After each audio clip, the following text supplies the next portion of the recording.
بسم اللہ الرحمن الرحیم نحمدہ ونصلی علی رسولہ الکریم۔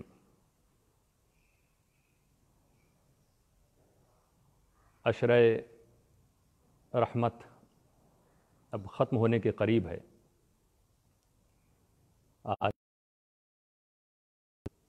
کل عشرہ رحمت کا آخری روزہ رہے گا اور پھر عشرہ مغفرت کل مغرب بعد سے شروع ہو جائے گا۔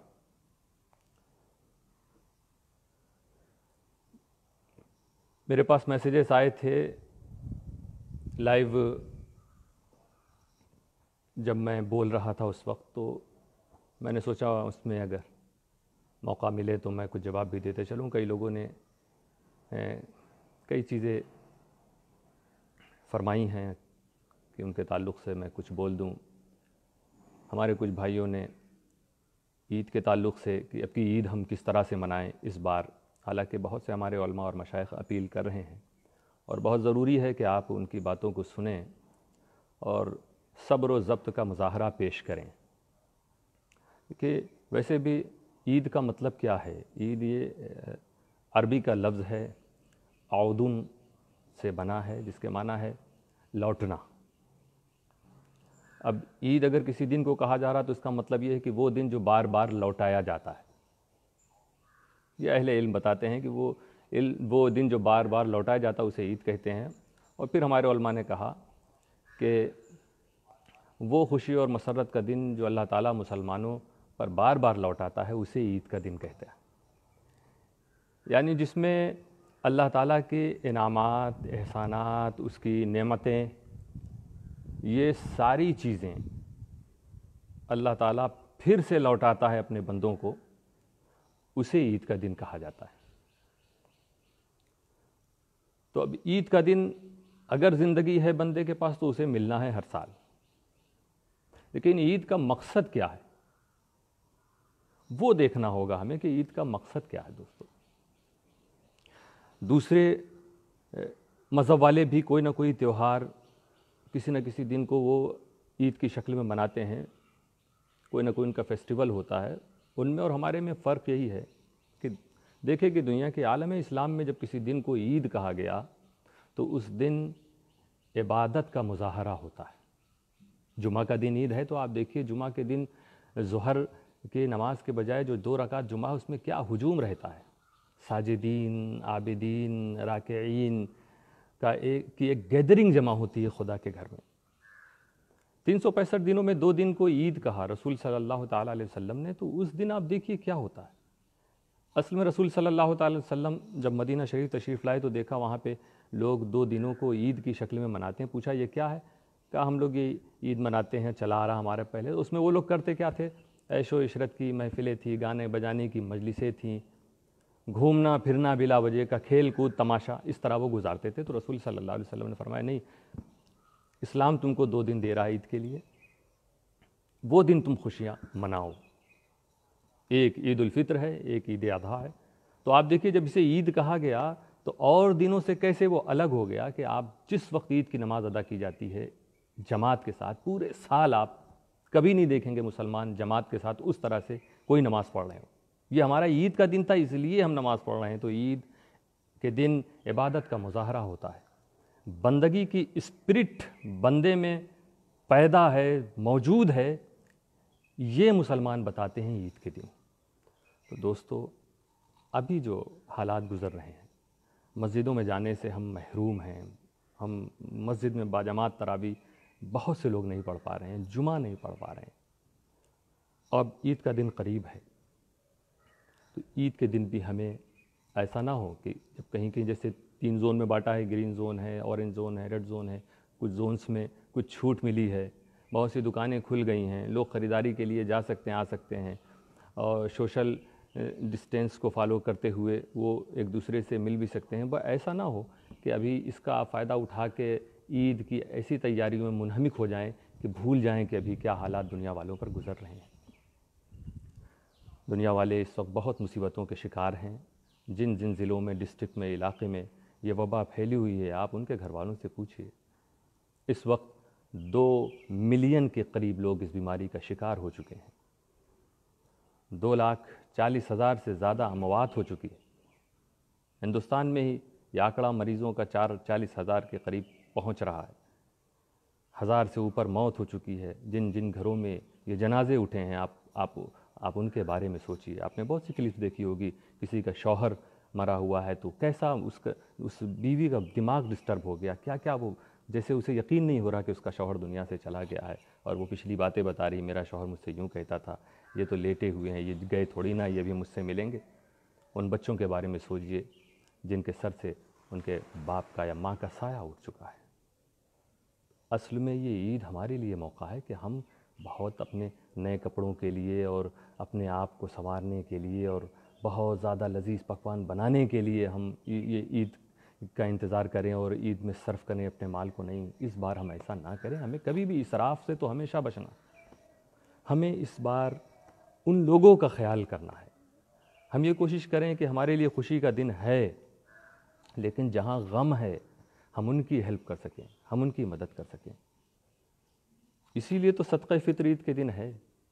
ہماری عید دیکھیے، ایک عبادت اور دوسرا صدقہ فطر، یعنی لوگوں کی مدد کرو۔ یہ ہماری عید ہم کو سکھاتی ہے۔ وہ بقرعید کا دن ہو، عید اضحیٰ، وہاں بھی عبادت، 2 رکعت آپ کو نماز پڑھنا ہے، وہ واجب ہے، اور قربانی ہے، اور اس قربانی میں ان فقراء اور مساکین کا بھی حصہ ہوتا ہے۔ یہ اسلام سکھاتا ہے۔ اسی طرح عید الفطر کے دن نماز، اور نماز کے ساتھ صدقہ فطر آپ کو نکالنا ہے۔ اب اگر بالاتفاق آپ کو حالات کی وجہ سے نماز پڑھنے کا موقع نہیں مل پاتا ہے، نماز پڑھنے آپ نہیں جا پا رہے ہیں،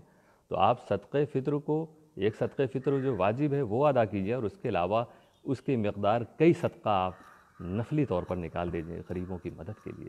وہ دن یاد کیجیے، میرے رسول صلی اللہ تعالیٰ علیہ وسلم کی یہ سنت ہے، عید کے دن اپنی خوشیوں میں غریبوں کو، محتاجوں کو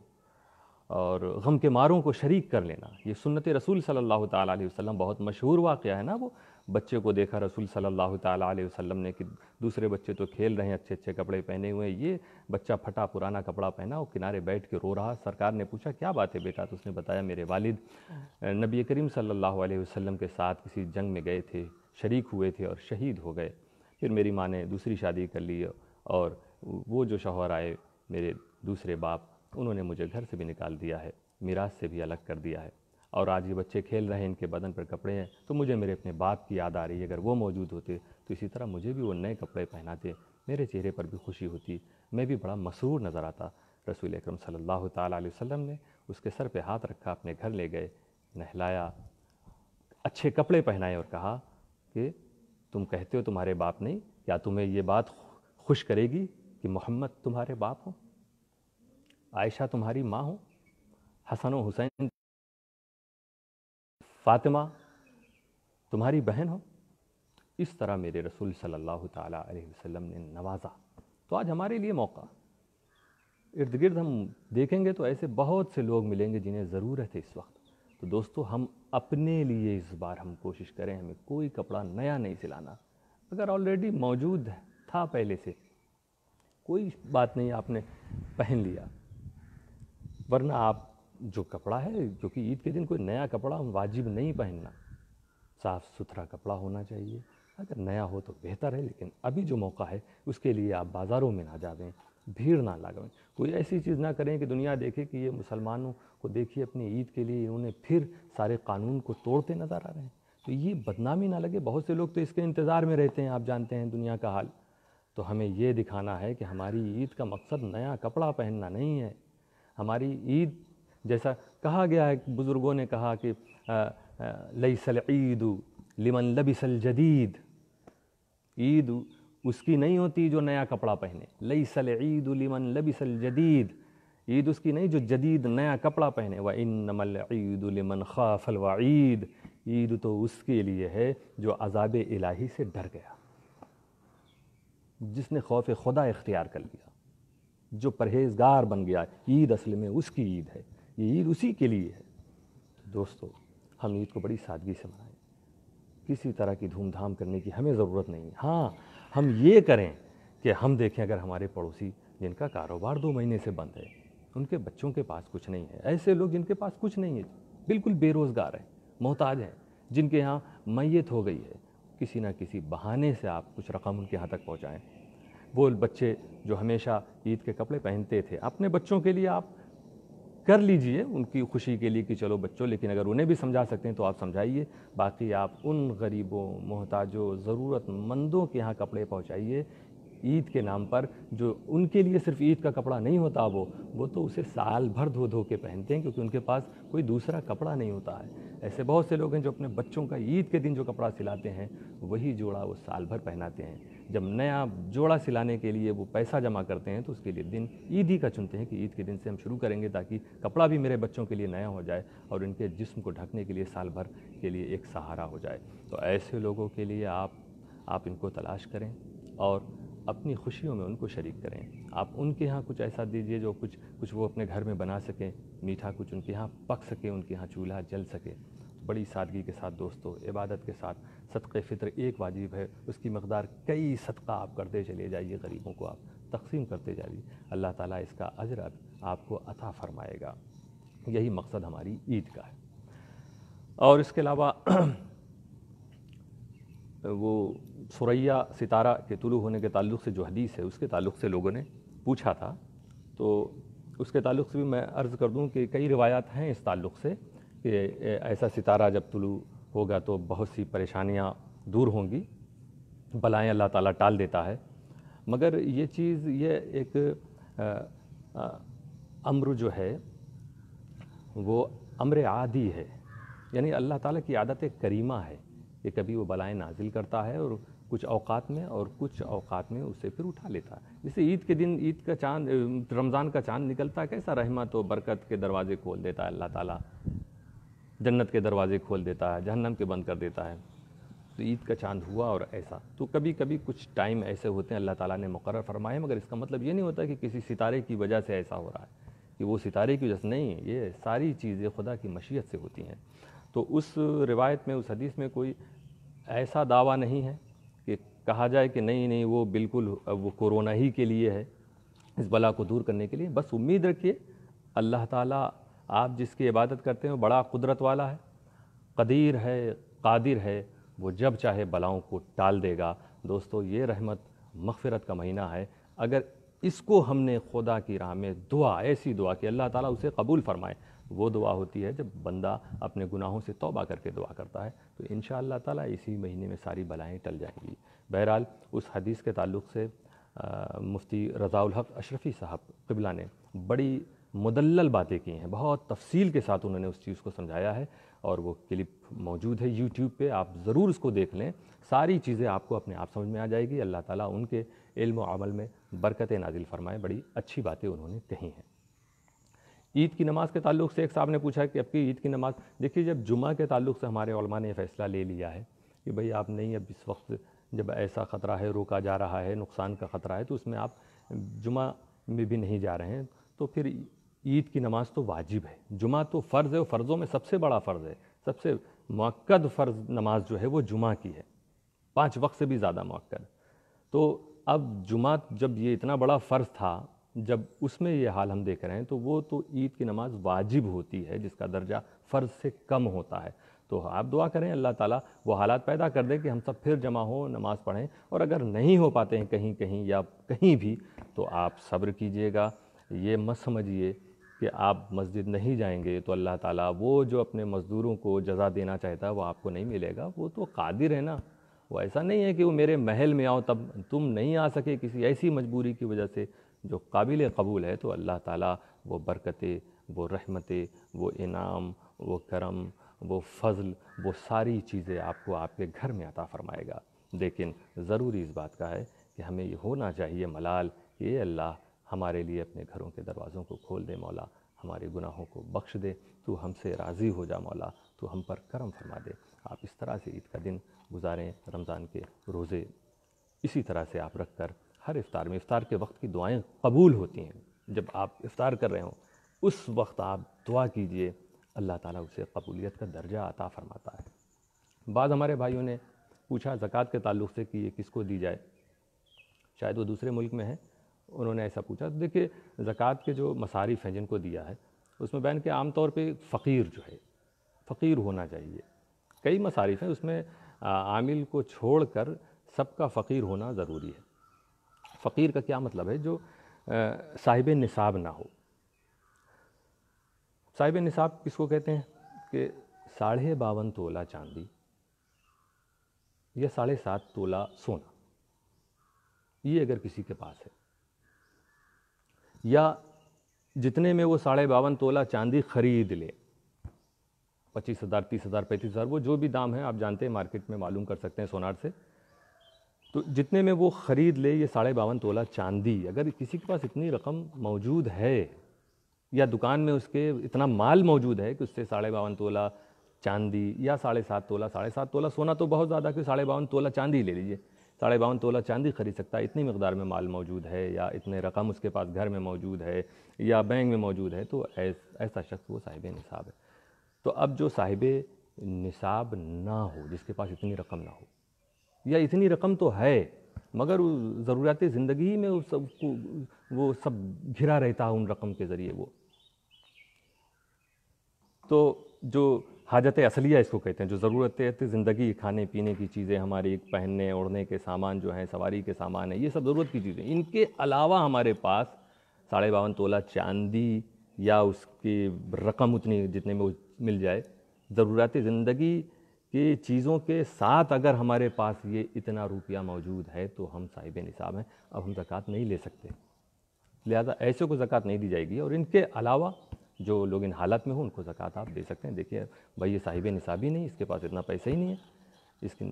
گھر میں، اور یا ہے لیکن وہ ضرورت جو ہے اسی میں سارا اس کا خرچ ہو رہا ہے، تو ایسے لوگوں کو آپ زکوٰۃ دے سکتے ہیں۔ اگر کسی کے شہر میں ایسے لوگ نہیں مل رہے ہیں کسی ملک میں، تو وہ دوسری جگہ وہ زکوٰۃ کو بھیجے۔ اب اگر مقصد یہ ہے کہ تنظیم کو دینا، تو کسی شخص کو، کسی ایسے آپ فقیر کو پہلے آپ مالک بنا دیجئے، اس کو دے دیجئے کہ بھئی تم مالک ہو۔ اب وہ اگر اپنی مرضی سے چاہتا ہے،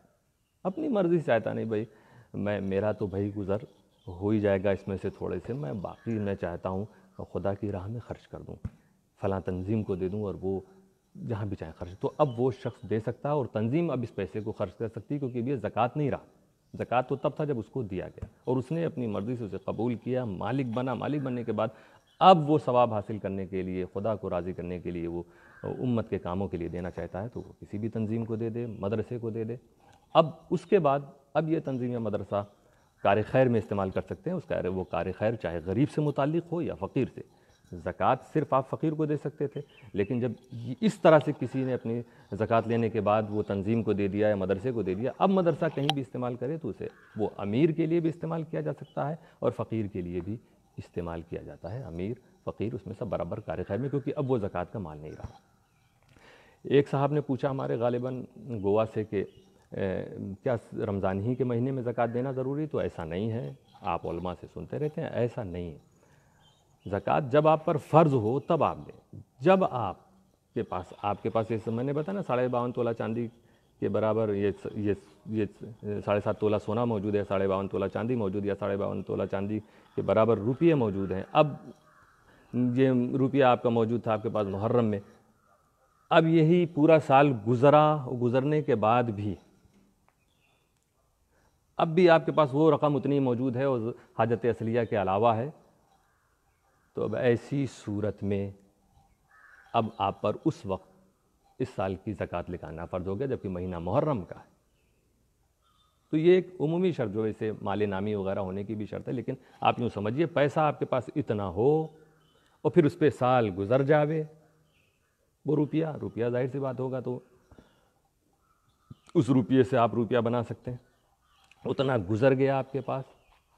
پورے سال گزرنے کے بعد بھی آپ کے پاس موجود ہے، تو اب وہ محرم کا مہینہ ہو، ربیع الاول کا مہینہ ہو، جو بھی مہینہ ہو، آپ پہ زکوٰۃ اس وقت فرض ہے، آپ کو نکالنا چاہیے۔ کبھی کبھی لوگ کیا کرتے ہیں، رمضان کا مہینہ انہوں نے طے کر لیا، رمضان میں زیادہ ثواب بھی ملتا ہے، کوئی حرج نہیں اگر تاخیر ہو رہی ہے، لیکن اس میں جلدی کرنا چاہیے۔ بلکہ اگر کسی کا مان لیجئے عید کے مہینے میں یا بقرعید کے مہینے میں یہ اس کا سال پورا ہوتا ہے، اگر اسے یاد ہے، وہ رمضان میں نکالنا چاہتا ہے، ایڈوانس نکال دے تو یہ زیادہ بہتر ہوگا۔ ایڈوانس بھی نکالی جا سکتی ہے، بعد میں بھی دی جا سکتی ہے، مگر زندگی کا بھروسہ نہیں ہے، اس لیے تاخیر نہیں کرنا چاہیے۔ اور زکوٰۃ جب جس مہینے میں فرض ہو، اور یہ مہینہ اسلامی مہینے کے اعتبار سے جوڑا جائے گا۔ باقی دوستو، بہت سے لوگوں نے سلام اپنے اور اپنے گھر والوں کی طرف سے پیش کیا، آپ سب کو سلام، وعلیکم السلام ورحمۃ اللہ وبرکاتہ۔ میری خیریت جاننی چاہیے، بہت سے لوگوں نے حضور شیخ الاسلام کی خیریت جاننی چاہیے، اللہ کا کرم ہے حضور شیخ الاسلام بھی صحت کے ساتھ ہیں اور باخیر ہیں، اور ان کی دعاؤں سے میں بھی اور آپ سب بھی، مجھے امید ہے سبھی لوگ خیریت سے ہوں گے۔ دعا کے لیے بہت سے لوگوں نے کہا ہے، اپنے گھر والوں کے لیے، کسی نے اپنے صوبے کے لیے کہا ہے، کرناٹک کے لیے، اور کئی لوگوں نے مشن کے سپاہیوں کے تعلق سے کہا کہ ان کے لیے دعا کیجیے کہ بڑا رزق لے کر انہوں نے خدمت کی، اللہ تعالیٰ سب کا بھلا فرمائے اور اس وبا سے سب کو محفوظ فرمائے، اور